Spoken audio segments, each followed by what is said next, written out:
our vision is to love and serve well. And our team plays out our vision and culture every single day. Oh, yeah. And so how we treat our team and how we care for our team extends to then how they care for our guests. And that matters at a really high level.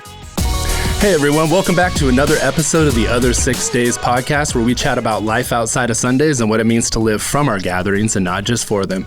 I'm your host, CJ McFadden, and today it's my pleasure to introduce our very special guest, local Palm Desert Chick-Fil-A franchise owner, David Peck. Dr. David Peck is an accomplished business owner, husband, father, sports fan, outdoor adventurer, and faithful follower of Jesus.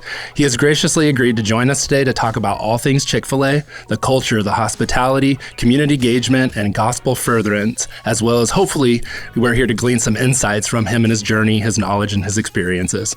Regardless, I know today is going to be a great time and good conversation as we get a chance to learn more from one of the leading local fast food establishments in the Coachella Valley. Welcome, David. Hey, thank you, CJ. It's great to be here, and just what an honor.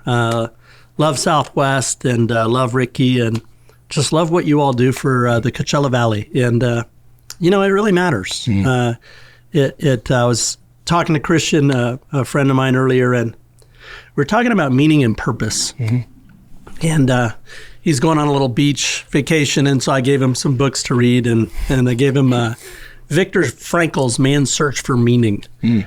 And I think in this season, we often confuse meaning with wants and likes versus deep-seated, what is the meaning of life? Yeah. And so again, when I think about Southwest and bringing it all back to the gospel and to Jesus, I love what you all do, so thank you. Oh, absolutely. Thank you. That's great.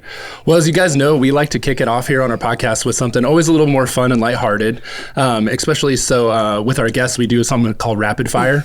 And so we'll start off with some questions, just a great way to get to know you and you know what you're all about. And then as you guys can see, we've kind of been enjoying some Chick-fil-A here. If you're actually watching, if you're listening, there is Chick-fil-A on the table, of course. And so that was to be expected, I think. So we're enjoying some delicious sweet tea, lemonades, cookies, all kinds of stuff. So anyway, thank you for that. We appreciate it. Our pleasure. Our pleasure. All right, let's jump right in. So first, I think I saw PhD next to your name when I looked on LinkedIn. So do you prefer that I refer to you as Dr. David Peck or Doc? Whatever you prefer, okay. David is fine. Okay, perfect. Yes. We'll go with David then. Yes. So first question I think most people would probably ask, what's the most popular meal ordered at Chick-fil-A? So the most popular meal ordered at our restaurant in Coachella Valley is a spicy deluxe sandwich. 15 to 16,000 spicy deluxe sandwiches ordered a month. Oh, wow. Yeah, crazy. Most popular product is the very craveable waffle fries. And that's exponentially bigger than anything else. Yeah, that makes sense. So kind of partnered together. I'm a spicy deluxe and waffle fries guy, so I'm getting both. Yeah, my wife loves she loves doing the spicy deluxe about once a week. It's a little spicy for her. And to be fair, I love spice and it can be a little hot. But she loves how the lettuce and the tomato and even the pepper jack cut the spice just a teeny bit. Yeah, that's true. So it makes it a nice, refreshing, and yet hot sandwich. Yeah, that's good. Well, so what about, let's talk a little bit about you. What are your favorite hobbies outside of work? Yeah, so I love playing golf. I love playing pickleball. I actually love hiking. I don't love running, but I love the outcome of running. There you go. And so I keep thinking that I'm going to get back into running. And as I did today, I walked my dog for about 4 miles. Yeah. I love just outdoor stuff. Yeah. And one of the things that I've loved about coming to the Coachella Valley is 10 months a year? Yeah. Ish. Yeah. Right? Yeah, give or take. It's gorgeous. I think in living in the Coachella Valley, we came from Los Angeles, never had a pool. Well, we had a pool, but, every summer we bought the, $25 blue pool, right? Put the water in it, dog goes in it, kids go in it. Yeah. Best pool that you ever have is your neighbor's pool, exactly. Right? Because you get to use it, you don't have to clean it, pay for it. But coming to Coachella Valley, we live in Grandma and Grandpa's house, and it came with a pool. Nice. And so I love the pool, and I'm in the pool almost every day. Okay. 12 months a year. Nice. So if it's winter, it gets down into the 50s, and so then I'll do a little cold plunge. Okay. And chill the legs, and maybe that's a little more incentive to run. But during the summer, it's incredibly refreshing. Yeah. And super fun. Oh, that sounds fantastic. I'm surprised you said no heating the pool then, huh? You do the cold plunge thing. Cold plunge thing. Yeah. We got a little jacuzzi, but it's just it's not the same. I think it's 93 degrees right now. So do you need to heat it? No, not right now for sure. Yeah. What's your where's your favorite place to vacation? Oh, favorite vacation spot? Probably Hawaii. I love Hawaii. That's not bad. I like that one too. Yeah. Second probably would be Cabo San Lucas, Mexico. Okay. Love Cabo. Beach guy. Beach guy. Yeah. Yeah. Like a perfect day would be going to Huntington Beach with my wife, bringing a couple books, maybe even packing some snacks and a lunch, getting there at about 9:30, 10 o'clock. We actually will stay through 6:30, and then we'll hit, and again, I'm a foodie, so even though I love Chick-Fil-A, we'll hit In-N-Out Burger. Oh, wow, okay. Just off the strip in Huntington. Sit outside, grab a burger, get some fries, and then miss the traffic. And when we were living back in LA, then we drive back up to Glendora, Azusa. So that's awesome. Yeah. I was going to ask you that question down there. That's good. I was wondering what you ate outside of Chick-fil-A. Actually, let's jump in with. Well, you already said it. In-N-Out. What else do you do? I love sushi. I love fish. Nice. Yeah. Okay. Great little sushi place we found in Rancho Mirage. Joyce's Sushi. It's pretty good. Oh, a little expensive, but it's super fresh. Okay. I'm getting into not California like illegal smoking, but I'm getting into smoking brisket, smoking pork. Just gotten into that, and so that's awesome. I like the clarification. So that's been super fun. I love cooking. I love barbecues. Yeah. Anything that doesn't require an exact recipe, I'm really good at. You have a little freedom to it. You like that? Okay. Baking? Yeah. Not so much. Not so much. Yeah. No, baking is an exact science, and if you don't follow it to a T, it's disastrous. It is. Yeah. So, that's so good. I love it. What's the most anticipated place that you haven't visited yet? Tahiti, Bora Bora. Okay, another beach, but it's an exotic place like that. Yeah. Love to go there. What island for you for Hawaii? Where are you? Different places for different reasons. Okay. I love Maui for some of the hikes. Just I guess it would be northwest of the airport. Yeah, just some beautiful hikes. Yeah, that's really nice up there. Kapalua for the golf. The golf, of course, phenomenal. Yes. Yep. If you go down to the west end, there's some just amazing beaches down there. Poipu is just incredible. Okay. From a Kauai standpoint. Yeah. Again, the hikes on the north side, just north of Princeville. Yeah. They're incredible. And then Honolulu, Waikiki. Yeah. Great food culture there. Yep.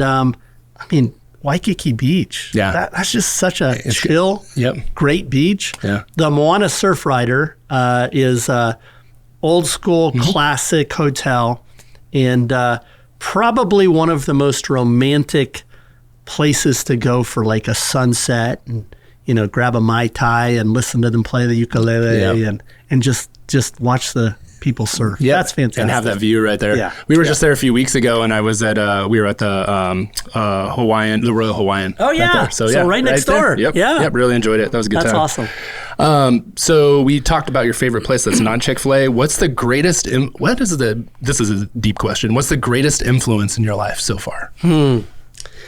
Probably. We'll have to take it back to my college years. Okay.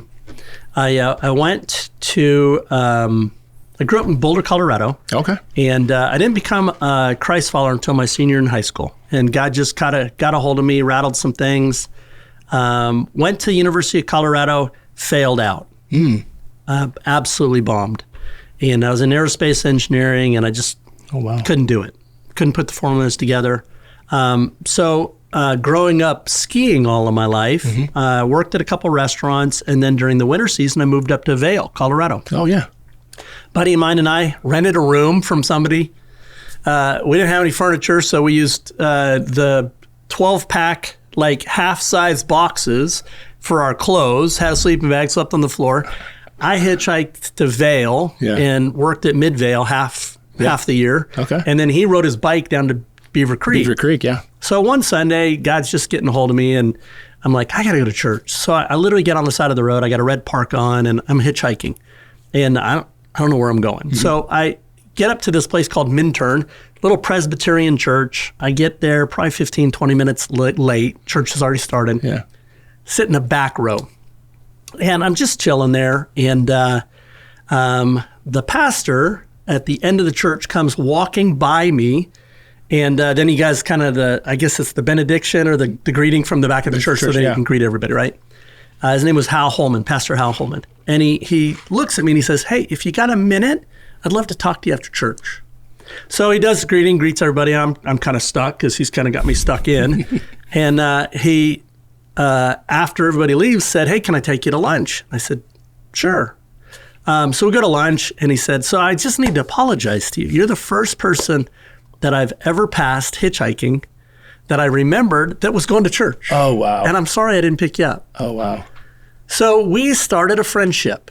And come to find out, he knew my youth pastor in high school in Boulder. Boulder, yeah. And they had connected. And my youth pastor had let him know, it's giving me chills. Wow. Let him know that I was heading up that way. And I was still lost. Yeah, yeah. And fast forward through my journey from Vail to Hilton Head to back to Azusa Pacific, he tracked me the whole way. Wow. At some point gave me some scholarship money. And then when my wife and I got married, he married us. Oh, that's so cool. And so when I think about the most influential time of my life, it probably would be then. Yeah. And it probably would have been him. Wow, that's powerful. Yeah, so pretty cool. Super cool to watch, to listen to, to see him kind of journey with you through that whole thing and to be there. I love the hitchhiking story. That's very cool. I mean, I joke with, I don't joke, I tell our team, I never missed a shift. Yeah. I was never late. I always got picked up. In fact, I remember one evening, I was working halfway up Vail during the day, and then I worked at a little restaurant during the evening. And it's probably 10 o'clock at night, and it was just dumping snow. And I was out on the side of the road, and unfortunately, there wasn't a way to walk. You could take the bus, but so I'm hitchhiking, and this Saab Turbo pulls up, and it's Vail police. And guy's like, hey, get in, I'll give you a ride. So he just gives me a ride down to my place, and I was, a couple miles down the road off the highway, and that's awesome. I mean, that's just kind of ski culture up in Colorado. I could see that. Yeah. Yeah, we were actually just up in Vail a couple of weeks ago. So I love Colorado. Fantastic. My parents have property up there. Really enjoy the Colorado area, Gunnison area. Yeah. I lived in Gunnison for a year. Oh, wow. Yeah. Small world, huh? Small world. So what's the thing that you enjoy the least in life? So I'd say like that's not life-giving or kind of robs your joy a little bit. Maybe the thing that you could think of. Yeah, I'm a founding member of the I Hate Email Club. Okay. Yeah, email. It sucks the joy out of everybody. Right. And if anybody thinks it's a primary form of communication, let's chat, because it's not. It's a great reminder piece of communication. And let me just check real quick, because if we do this right, I think it says, is that right? 35,000? 35,000. Yeah, unopened email. Yeah, unopened emails. Yeah. And you know what? I might have you beat though. Oh, yeah, I love it. And my job is digital stuff. So that's let me double check here. I don't have the one on there, but actually I've hidden the app. Okay. So that's how bad it is. So, but anyway. Well, and you asked early on, my PhD's in media psychology. Yeah, that's what I thought. I know. That speaks volumes, there right? You go. It definitely does. Ignore it. I could see that robbing your joy. Yeah, yes. that, and then the bane of all existence for a business owner is paperwork. Okay. Oh my gosh. And especially if you're in the Republic of California, because there's like paperwork on top of paperwork, and then there's paperwork for the paperwork. Yeah. So okay. Those two things, I get them done. Yeah. I might cuss a little bit. Yeah. I might drink a little tequila. Yeah. But I still love Jesus, and I get them done. Okay. So. Okay. What's the hardest part of your job, would you say? That's a great question. A number of our director team would probably answer the same way, and I would echo it. The best part of our job is people, and the hardest part of our job is people. Yeah. And we'll see on average 4,000 to 5,000, 6,000 guests a day. We have a team of about 115 people, and again, we live in a broken world, and we work with broken people. Yeah. And we see individuals that are hurting.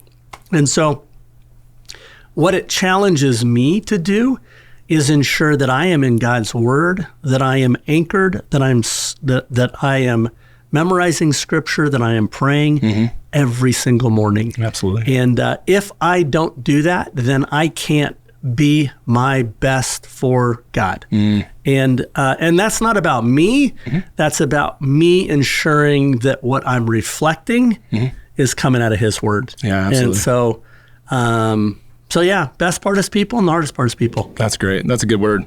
Yeah. What anything you wish you could go back and do over?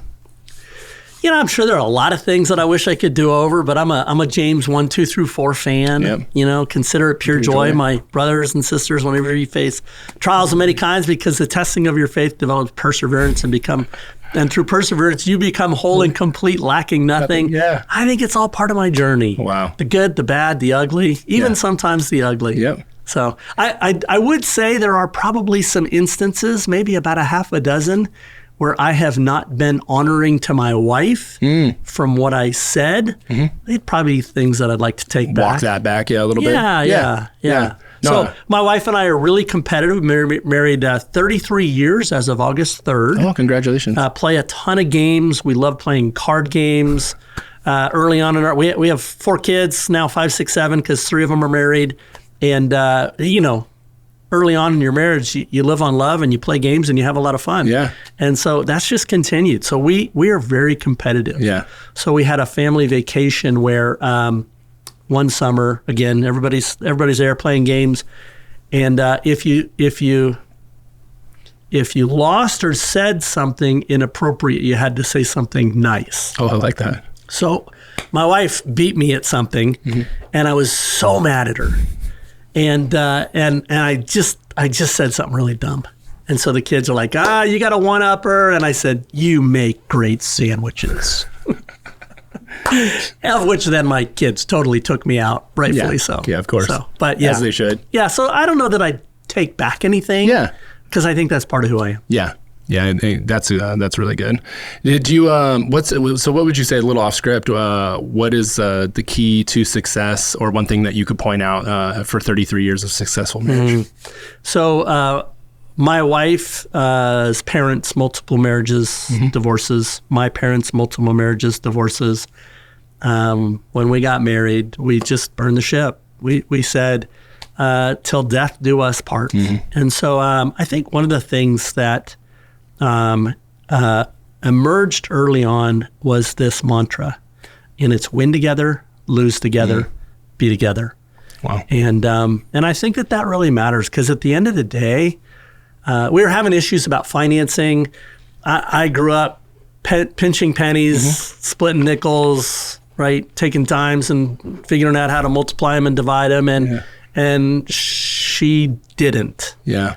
And so our first purchase was a cash purchase of a washer and a dryer. We used baby food jars, and it was just hard. Yeah. So we got into some pretty significant conversations around debt and around spending. And well, if we've got checks, shouldn't we'd be able to just pay for it. And it was really primarily about gift giving. Oh, okay. Gift giving was not big to me. Yeah. But it was really important to her. Yeah. And so how do you put a dollar amount on a gift for somebody? Well, you do if you have a budget, but my wife would argue, no, you don't. Yeah. So that was an early conversation. And I think I had a kind of God insightful moment where God just kind of nudged me and said, really? Yeah. You gonna die on the sword for that? Yeah. And I think that's when the win together, lose together, that's be great. Together emerged. I love that. Yeah, I could see your trust in God. Like, will He not provide for you in those moments? Absolutely. You know what I mean? Absolutely. With the person you love the most. So yeah, that's great. And we love traveling. We love food. We love adventure. And so, gosh, what a blessing to just be able to do life with your best friend and to have fun and I mean, 33 years. Oh my gosh. Yeah. What happened? Where did it go? Where did it go? Right? Yeah. 4 kids and it's been an amazing. It's been an amazing journey. Yeah, I'm about halfway. I'm at 16, or give or take. Congratulations. Yeah, and I'm going, man, where did it go? Same kind of thing already, but enjoying life, and we have fun together. That's our thing, like you said. Yeah. Competitive, whatever we do. I love your kind of mantra that you have. Yeah, thank you. Say it again. Win together, lose together, be together. That's Yep. great. Yep. I'm going to have to remember that one. Yeah.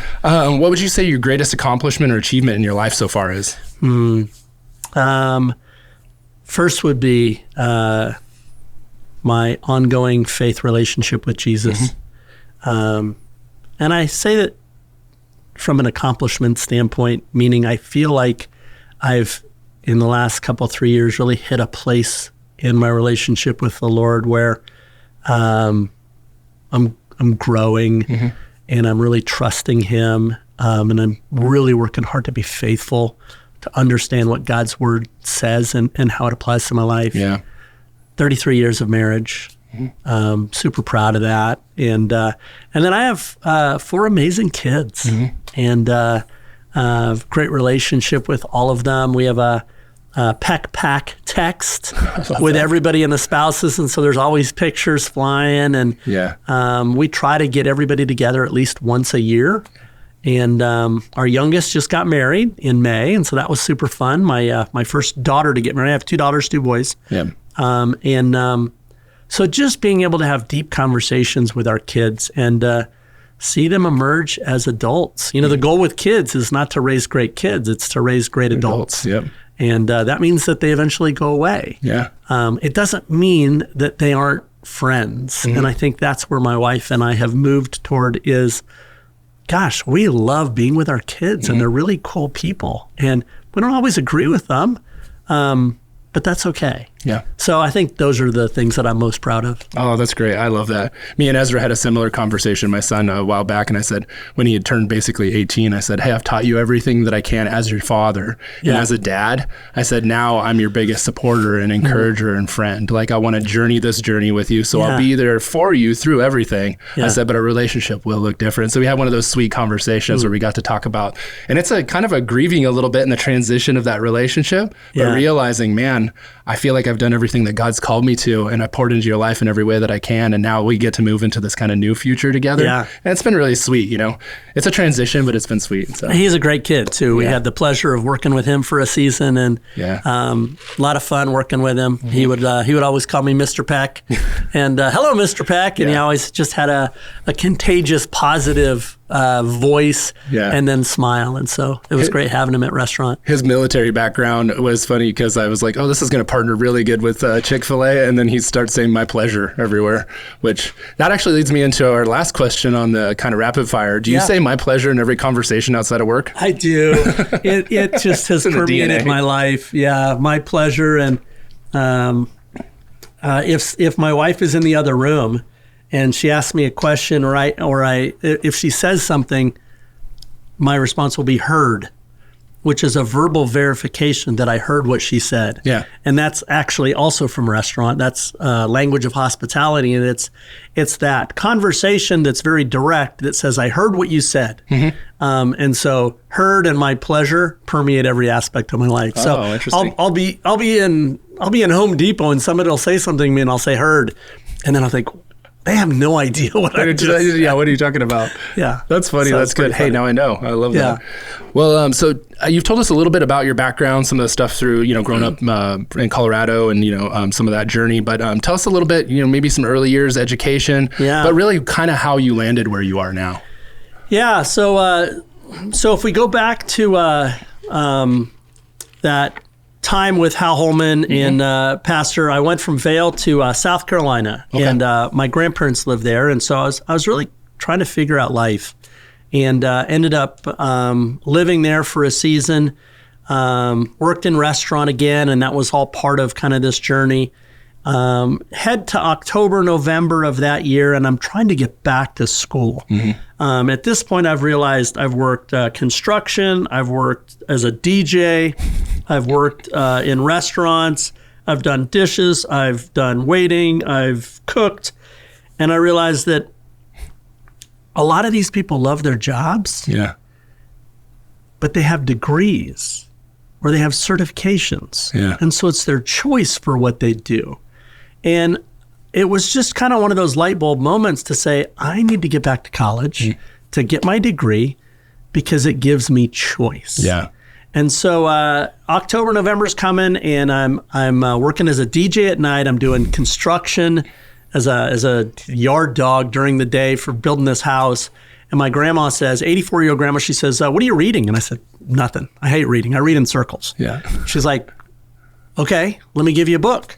So she gives me, not knowing anything about the book, and in fact, it wasn't until 4 or 5 years ago that I actually did a little research on it. She gave me Louis L'Amour's Last of the Breed, which at that point was 6 months old. This is in the 80s. Yeah. And then she gave me a ruler and she put it on the page and she said, now I want you to just move this ruler down the page and I want you to follow the line. I don't want you to read every single line or every single word, but I want you to follow it and get the content and then speed it up as you get faster. So she gave me a medium that was engaging, and then she gave me a method that re-taught me how to read. Wow. 3 weeks later, finished that book. And another book emerged. It was The Born Identity by Robert Ludlow. Oh, wow, okay. And so my, didn't know it, super hip 84-year-old grandmother taught me how to move forward with my dyslexia. Okay. And when I got back into college, I had a new way in which I understood how to read. Wow. So that became a significant part for me being successful in education and then kind of graduating and getting to the place where I was able to pursue a career in higher education. Yeah. And so that was a pretty big deal for kind of changing the trajectory of my life. Wow. Yeah, it sounds like it. That's really cool. I love that you the born identity from your 84-year-old grandma. I love that. Isn't that funny? That's so cool. Yeah. Well, of course, I got to ask, we kind of talked about it a little bit before, but do you know how the phrase "my pleasure," how did that come about? So, yeah, it's interesting. Truett Cathy was actually in the Atlanta area, Buckhorn, and he had gone in to stay at a Ritz-Carlton, and he engaged with the bellhop door people and opened the door and said, "My pleasure." And it just struck him. And so then he went into the area, the center kind of area, and there was a gentleman, he was waiting to get a cup of coffee, and got him his cup of coffee, and Truett said, "Thank you." And he said, "Well, my pleasure, sir. It's great to have you here." So next morning, Truett comes down, and he looks at him, and he says, "Mr. Cathy, welcome. It's good to have you here again. That's a coffee with 2 cream, no sugar, correct?" Wow. And he said, "That's crazy. How did you remember that?" And he's like, "I remember everybody's order." So he caught that again and said, "My pleasure." Yeah. And so Truett felt like that was a signature moment that he needed to bring back to Chick-Fil-A. Yeah. What's crazy about that story is that Truett brought it back to Jimmy Collins and brought it back to the leadership team, and they began talking to owner-operators about it. But it didn't actually take for about 6 or 7 years before it inculcated into the Chick-fil-A culture. Sure, yeah. And so it took a lot of time. And one of the things that I think Truett is famous for is being relentless and being kind. And so he was relentlessly kind in helping everyone realize that my pleasure was going to be a part of Chick-fil-A. Yeah. Period. Yep. Yeah, it took a little bit of time, but yeah, you could see that moment was so poignant. It really codified that and bringing it back and putting it into Chick-fil-A culture. That's very cool. Yeah. Yeah, I know it's power. It's like such a sticky phrase when you guys use it, and it just makes you feel so good. Everyone's like, "My pleasure." You're like, "Oh, thank you." You know. Yeah. So you hear it. Actually, we know that you guys are known for your great work culture at Chick-fil-A. We just wrapped up a book here with our staff called "Unreasonable Hospitality" by Will Guidara. Will Guidara, yes. Will Guidara. Yes. And it was a really we had such a great staff meeting and moment talking about the book. Yeah. But any big thoughts or insights that you could share on the value of hospitality, leadership, healthy culture, things like that? You know, Yeah. So when I think about culture, it starts with the leadership, and it starts with a vision. And our vision is to love and serve well. And our team plays out our vision and culture every single day. Oh, yeah. And so how we treat our team and how we care for our team extends to then how they care for our guests. And that matters at a really high level. So I think the first piece is clarity of vision, clarity of what we're trying to accomplish. I think the second piece is everybody wants to be empowered to do their best. Yeah. And so when I think about hospitality, right, hospitality is the ultimate in serving somebody else. You could actually argue that Jesus set the table and provided the way for hospitality by ultimately caring for other people. We know that it's built into our DNA, that if we actually care for somebody else, there's something that chemically happens that challenges us to feel better. So we work really hard to empower our team to be unreasonable in their hospitality and care for our guests. Yeah. Not much different than what I think Will Guidara did so well with his book, Unreasonable Hospitality, and with the restaurant that really he took to the #1 restaurant in the world. Yeah. We had a fun experience about 9 months ago at our annual convention, and he spoke. Will Guidara spoke. Oh, very cool. And he talked about now traveling the world. He lives in upstate New York, and when he gets off the plane, he has a Chick-Fil-A that's about 20 minutes from his house, and he will go there, and he will get, I think it's a biscuit and a cup of coffee, and they just know. And he said, it is my introduction back into what I'm getting ready to do with the most important people in my life. And it resets my mind and my head and my heart. Wow. And so I think that hospitality isn't just important in regard to how we care for other people, but I think there's a reciprocal piece that in doing it well, it actually creates incredible fulfillment for us. Yeah. And so when I think about the culture, it's a culture of empowerment. I want to empower you to take care of people, both your teammates, team members, but also our guests. Yeah. And in doing so, then even though it's going to be a hard shift, will you feel a little more accomplished? Yeah. And so it's a critical piece for us. Yeah, it sounds like it. And I love that about it being something that's reciprocated, that it'll actually, can feed your own soul, but also too, just the impact and how that bleeds out into with other people.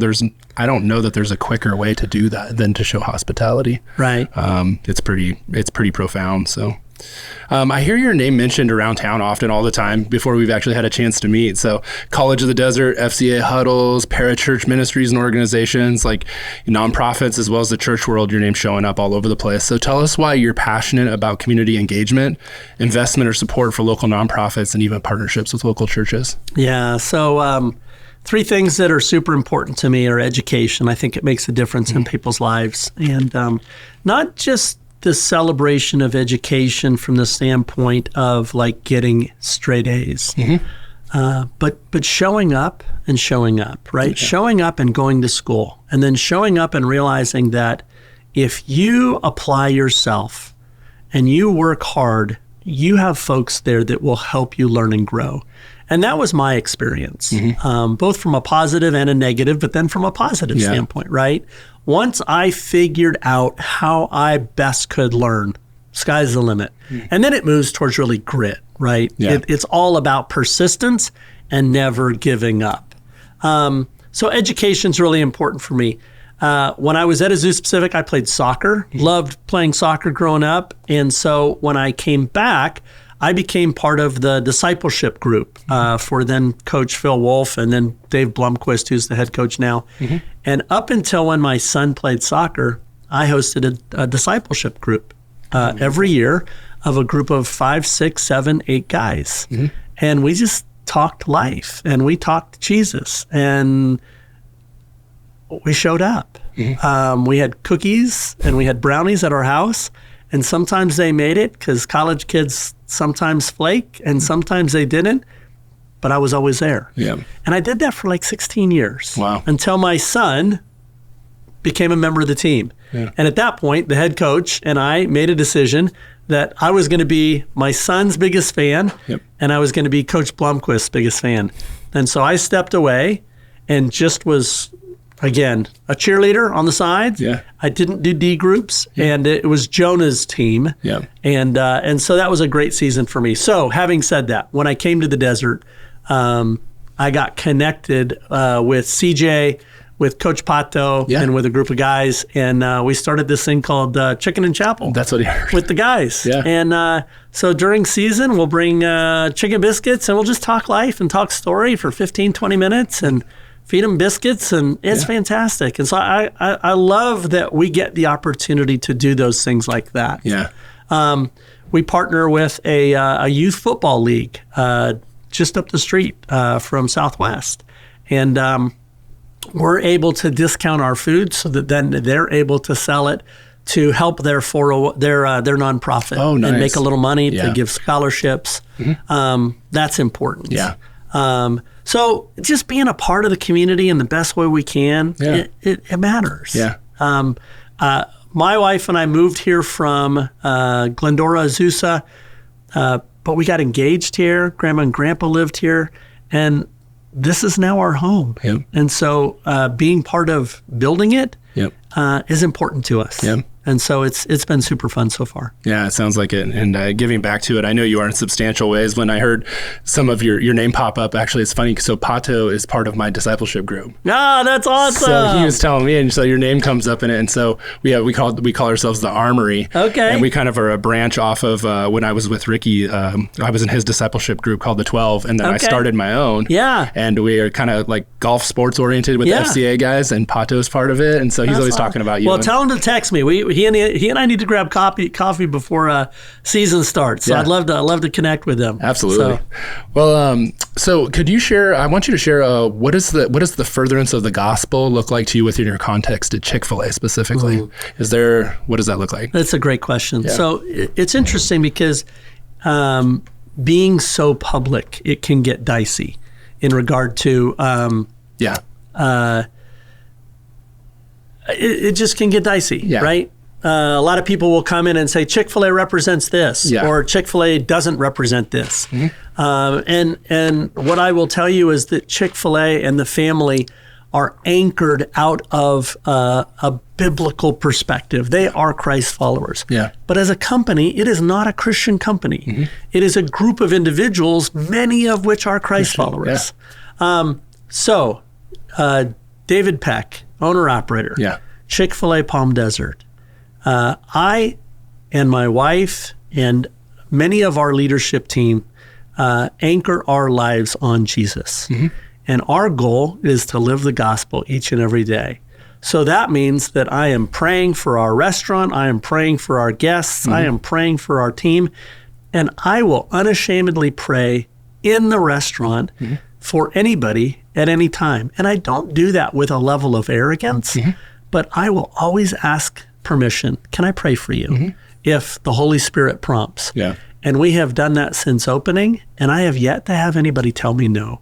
And so I think having that sensitivity towards what the Holy Spirit is saying in regard to who I pray for and how I pray and what we pray for, I think that really matters. Yeah. And I do think it makes a difference. And ultimately, it then gives God permission to be the driver on what I see and what I do instead of me. And so at the end of the day, Chick-fil-A is an amazing organization. I am just a steward. Yeah. So I'm here for a season, however long that season it is. And I'm not here to just steward the financial resources, but you could actually argue that the 600,000 plus people we see every year are also opportunities that we have to make a difference in their lives. Yeah. And so that matters to me probably more than the financial piece. Wow. That's really good. That's really really insightful. And I love that you capitalized on the power of prayer there and what that can do and what that is for you, through your organization. Well, as always, we hope that our conversations here are engaging and helpful, but we want to provide people with helpful resources as well. So what are some resources that you would like to point people to that they might find helpful or beneficial in this season? Yeah. So, you kicked off the podcast talking about The Divine Conspiracy Continued, Dallas Willard. Yeah. The first book is a tough read, but I think the second book with Gary Black Jr. is a really good read. Yeah. It really is that application of faith and work. And the importance, even as the name of the podcast says, the other 6 days. Yeah. So that's a great read. I just finished a book from Michael Hyatt, The Vision-Driven Leader. And anybody that's in business, I think it's really good to continue to read and revisit. That's a fantastic book. And then I just reread another book that was really more about, I think, our culture today. And it's a woman by the name of Angela Duckworth, and the book is Grit. Okay. And she is a psychologist that looks at how do you teach grit? How do you find grit? What is grit? And grittiness is really kind of that aspect of perseverance that we look at in James. Yeah. And your ability to persevere. And I think that as a culture, we have moved toward a little bit of ungrittiness, if I can say it that way. I like that. Maybe a little selfish. Yeah. And so grittiness has an end game of helping you to be your best. Yeah. And so what does being your best look like? So those are a couple, 3 books that I've been reading through that are super good. Very good. Yeah, I'll include those in the show notes. And I love that you don't hear that word grit very much anymore. Right. And so that's a great substitute or exchangeable word for perseverance. Right. I do like that. Wow. I'll have to check that one out. We'll include a bunch of others in our show notes too. We have leadership books, John C. Maxwell, 21 Irrefutable Laws. Jim Collins does a Good to Great. Good those to are all Great's good fantastic. ones. Yeah. William Vanderbloemen does one called Culture Wins. Oh, yeah. That one's a good one too. So we'll include a bunch of those in our show notes so you guys can check those out if you want to dive a little bit deeper.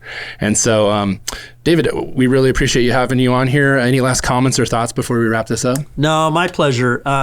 Fantastic to be a part of this. And again, love what you all are doing in the Coachella Valley, and keep doing it. It matters, and it makes a difference in people's lives. Yeah, you as well. Thank you for sharing all of your insights. I mean, I know this is going to help a ton of people out there, and we just really appreciate what you're doing. And I could just see your heart and you sharing some of your story and journey. And we appreciate you. Well, my pleasure. Thank you. Yeah, absolutely. Well, there you have it, guys. Thanks again for joining us on another episode of the Other 6 Days podcast. Be sure to hit that subscribe, follow, share, and like, and spread the word. And as always, take what you've heard and turn it into something that you can do to further the gospel in the world around you. Until next time, see ya.